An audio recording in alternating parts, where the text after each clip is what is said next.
પીડિત મહિલાની ફરિયાદના આધારે સુરત એસઓજી ટ્રેનર સામે છેતરપિંડી, વિશ્વાસઘાત અને સાયબર ક્રાઇમ સહિતની કલમ હેઠળ ગુનો નોંધી તાત્કાલિક ધરપકડ કરી. પોલીસ તપાસમાં જીમ ટ્રેનર સામે અન્ય મહિલાઓ સાથે પણ આવા જ પ્રકારની ઘટના બનવાના સંભવિત પુરાવા મળ્યા. પોલીસે જણાવ્યું કે જીમ ટ્રેનર દ્વારા મહિલાઓની ફિટનેસની જરૂરિયાતનો ગેરલાભ ઉઠાવી તેમને પોતાની જાળમાં ફસાવવામાં આવતી હતી.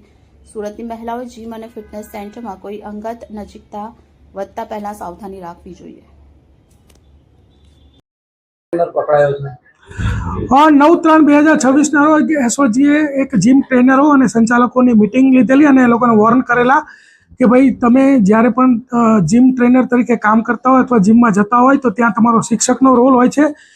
કોઈ પણ પરિણીત કે અપરિણીત મહિલાની જ્યારે તમે નજીક રહેતા હોય ત્યારે તમારે એમની સાથે કોઈ પણ સંબંધો બનાવવાની કોશિશ કરવાની નથી.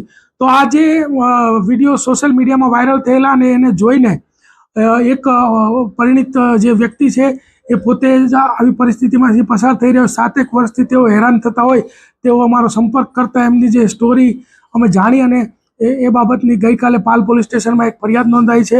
ફરિયાદની વિગત એવી છે કે આજથી 7 વર્ષ પહેલાં આ વ્યક્તિ છે એમના જે પત્ની છે એ સિટી લાઇટ એરિયામાં પૂજા L1 કરીને જે જીમ હતું ત્યાં જતા હતા અને એ દરમિયાનમાં આ જે વ્યક્તિ છે શબ્બીર અસગર ટ્રંકવાલા એની સાથે સંપર્ક થયો. ત્યારબાદ એમની નજદીકી વધી અને ત્યારબાદ આ વ્યક્તિ વારે ઘડીએ આ જે આગેર છે એના ઘરની આજુબાજુ, આ મહિલાના ઘરની આજુબાજુ એથર જે એનું બાઇક છે લઈને ફરતો હતો.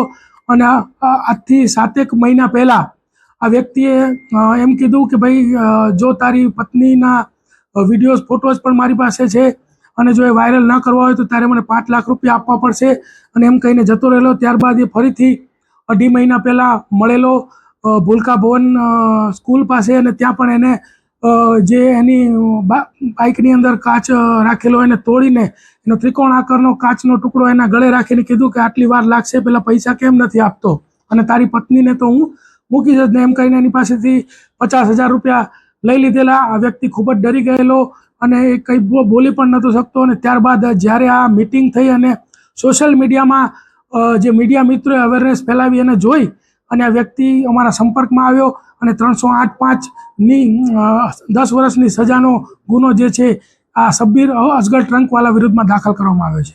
અન્ય જીમ સંચાલકો અને ટ્રેનરો સાથે શું હશે?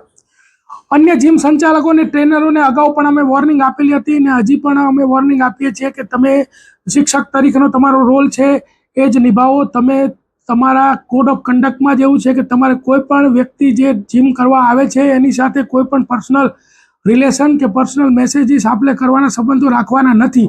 જેને પાલન કરવું એ તમારા માટે પણ હિતકારક છે અને સમાજ માટે પણ હિતકારક છે. વિડીયો વાયરલ કરવાની એવો કઈ રીતે? જ્યારે આ વ્યક્તિએ પોતાની એને કીધું કે મારી પત્ની, અમારા ઘર કંકાસ થતો હોય, મારી પત્ની છે એની સાથે સંબંધ તું તોડી નાખ, ત્યારે એને કીધું કે મારી પાસે તો અમે બહાર ફરવા ગયા હતા, એના ઘણા ફોટા વિડીયોઝ છે અને જો તું 5 લાખ રૂપિયા નહીં આપે તો એ વાયરલ કરીશ, એ રીતે ધમકી આપેલી. કોઈ મહિલા ટ્રેપમાં ફસાઈ હોય તો કઈ રીતે પોલીસનો સંપર્ક? કોઈ મહિલા જો આવી ટ્રેપમાં ફસાઈ હોય તો કોઈ પણ લોકલ પોલીસ સ્ટેશન અથવા તો એસઓજી અથવા તો કોઈ પણ બ્રાન્ચનો સંપર્ક કરશે તો એમને મદદ કરવામાં આવશે, એમને પૂરતી સહાય કરવામાં આવશે અને એમને આ ટ્રેપમાંથી બહાર કાઢવામાં આવશે.